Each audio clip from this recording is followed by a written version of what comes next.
I first met Steve Wraith a couple of years ago when I was directing a movie, The Krays, Dead Man Walking, and he'd come on board as an advisor. And while we were shooting, he'd given me a copy of his book, The Geordie Connection. When you hand a book over like that, you're never sure whether anyone's going to read it. It's a nice gesture, but not everybody reads books that they're given.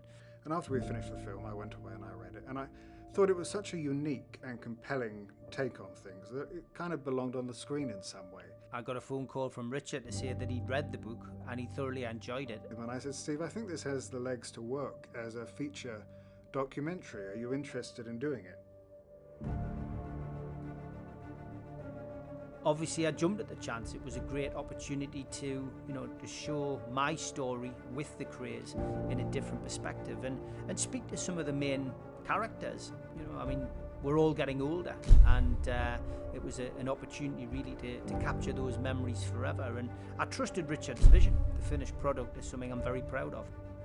In post-war London, two promising boxers thrived as they rose from the ashes to become the most feared brothers in British criminal history. But in 1969, they were both sentenced to life in prison. This is the story of a young man's friendship with them in their final years.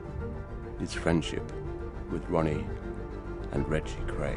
They were associating with celebrities, a beautiful woman on Reggie's arm. They drove fast cars, they were involved in bars and nightclubs. It epitomised everything that an influential 15-year-old mind on Tyneside would really want in life. They fascinate a lot of people. Wow, I've had a letter from Reg Kray, it was like a prized possession. He did say, I'd like you to go and see Ron. Well, I think that instills a bit of fear into somebody when anybody's capable of doing something extreme. He turns to me and says, I need you to get rid of Kate. I knew I was sitting in front of someone who was a serious character. You get killed. You get killed. There's no easy way out of that one. You get killed. Of course, they were feared, but there's two sides to every story. They were from an era where they could be absolutely ruthless. The thing about the bad guy is he never knows he's the villain of the piece. He thinks he's doing right, no matter what he does. But had they been out and people been able to see him, no one would have respected that. I'm close to getting out of that. 4.5 decades.